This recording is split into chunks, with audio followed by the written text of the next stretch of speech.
Hey guys, it's Courtney. Today I'm going to be creating 3 pretty quick and simple cards using the Rejoice stamp set by Honeybee Stamps and my Arteza Real Brush pens. So I'm starting here with 3 pieces of Bristol Smooth cardstock, all cut down to 4 1/4 by 5 1/2. And I'm going to be using the main image in the stamp set, and it has a floral bouquet or a floral spray as well as the sentiment.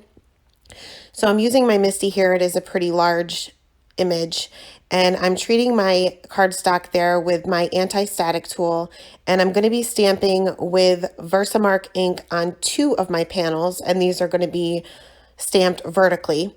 And then for my 3rd panel, I'm going to be doing this horizontally, and I kind of just moved my paper around that way I didn't have to move my stamp. And this one I'm also treating with my anti-static tool, but I'm going to be stamping this with VersaFine Onyx Black ink. And I did go ahead and stamp this twice. The Versamark stays wet a lot longer than the VersaFine, so I wanted to make sure that I did get a really good impression and the ink stayed wet just long enough so that I can heat emboss on it. Now I'm going to be using 3 different embossing powders here. For this first panel, or the panel that we stamped with the black ink, I'm going to be using Hero Art's clear embossing powder. I just keep mine in a container there because it is one of my go-tos. And for my other 2 panels, I'm going to be using gold embossing powder as well as liquid platinum, and these are both by Ranger.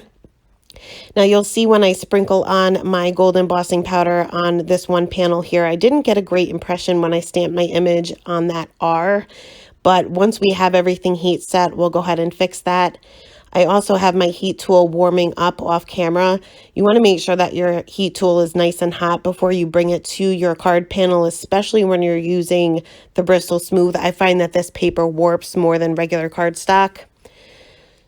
So once I had my embossing powder sprinkled on, I did go ahead and heat set that from both the front and the back of my card panel, just to kind of minimize the warping as much as I could. Then in order to fix that R that we had on that gold panel, I'm going to be taking an Emboss It pen. This is also by Ranger.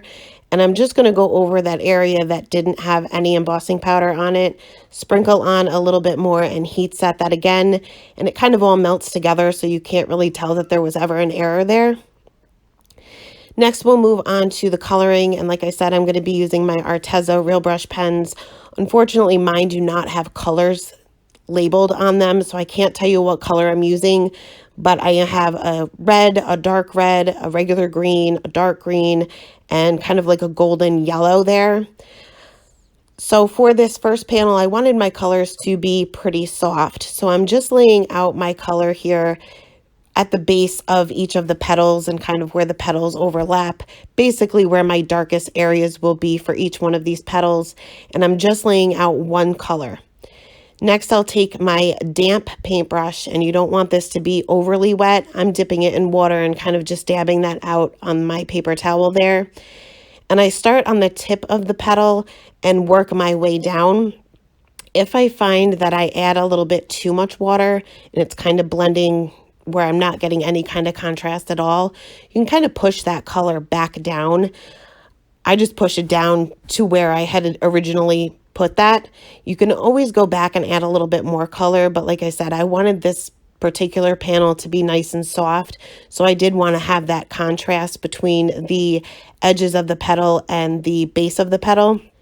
Typically with any watercoloring, you wouldn't want to work with 2 petals that are laying right next to each other so that they don't bleed together, but being these images are embossed, we won't really have that problem. That will kind of act as a barrier so that the water or the pigment doesn't flow from one petal to the next. Once I had this flower all done on this particular panel, we'll move on to the next panel while this one dries. And I wanted more of a bold look on this one, so I'm using the same color, but I'm just going to be adding more pigment and less water.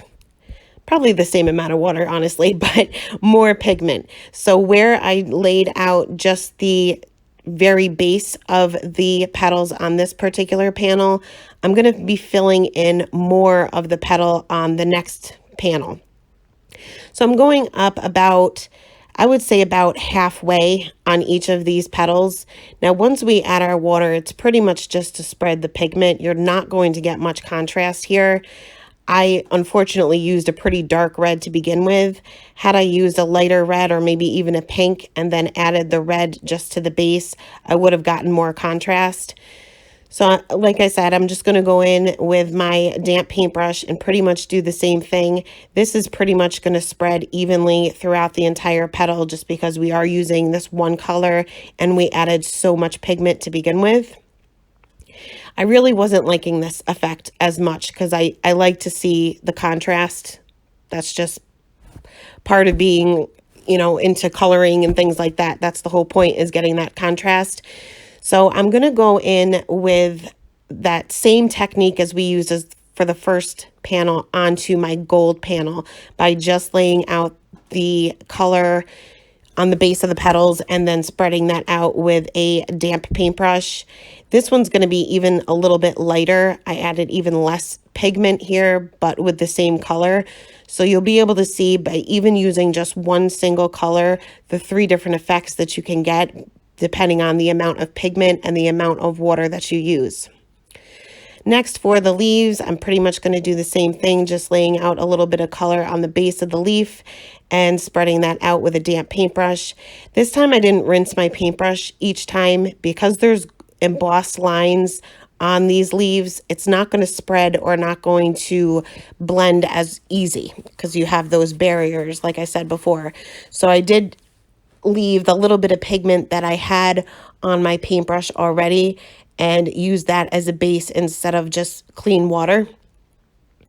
Next, for this next flower here, I'm going to be coloring this with a different red. Remember that I pulled out 2 different reds, and for the one panel, I'm going to be coloring it a golden yellowish color.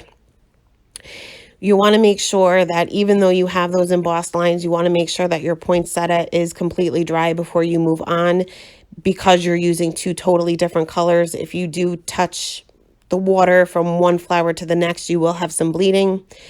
I'm just laying out my darkest areas where my petals are kind of laying underneath another petal. These are really teeny tiny sections in this flower, so you're not going to get as much contrast as you did with the poinsettia. But I'm quickly going in there. I'm not doing too much blending here. I'm just going in with my damp paintbrush and let it kind of do its own thing. The more you blend, the less contrast you'll have. For this particular panel, I'm going to be coloring this the golden yellow, and I'm doing the same kind of shading, just laying out that base coat there where the petals are laying underneath the other, and again quickly just going in with a damp paintbrush and letting that spread on its own. For this little tiny flower over here, I'm just putting a little bit of color in the middle and letting that spread out.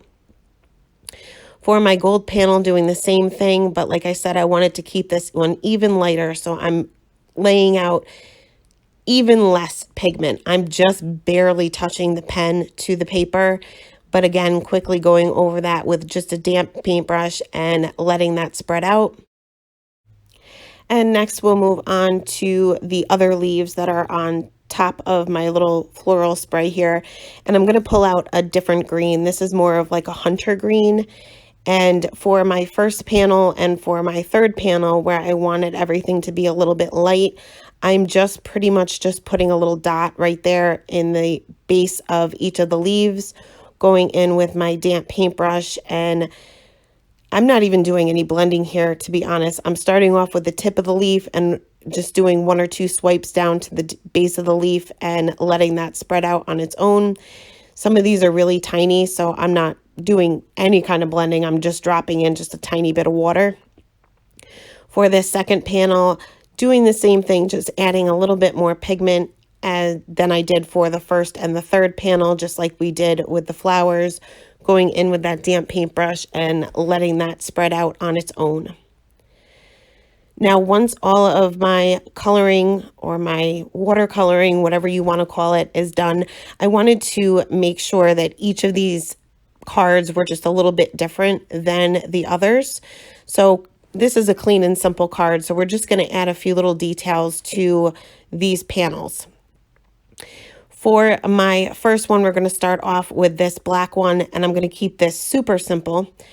I am going to take one of my red Arteza pens there, and I'm going to scribble some out onto an acrylic block, and I'm just going to add a little bit of water and splatter that around. Now this was coming up pink because I added too much water. I watered it down a little bit too much. So I just added a little more pigment onto my acrylic block and did not water it down, just used the dampness on my paintbrush and splattered that, and then I got a true red. For my next panel, we're going to go on to the gold one here, and I'm going to add just a little bit more embossing here.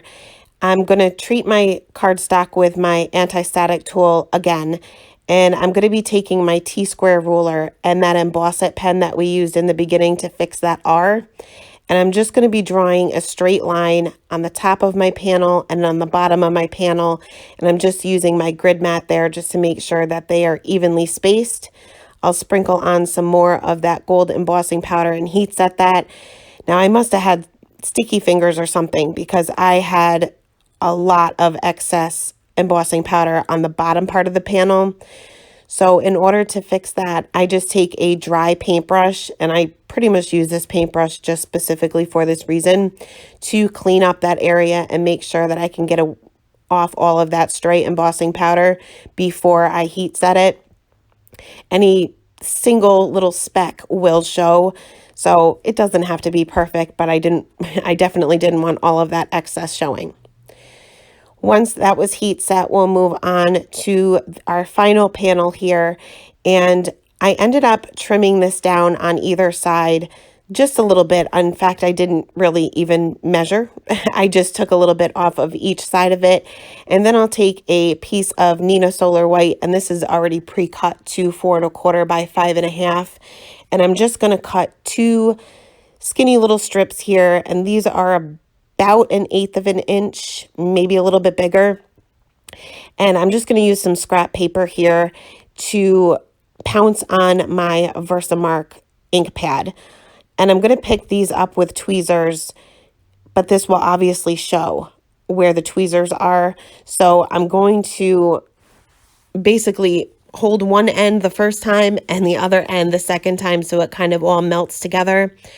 I'm going to sprinkle on my liquid platinum embossing powder and heat set that all.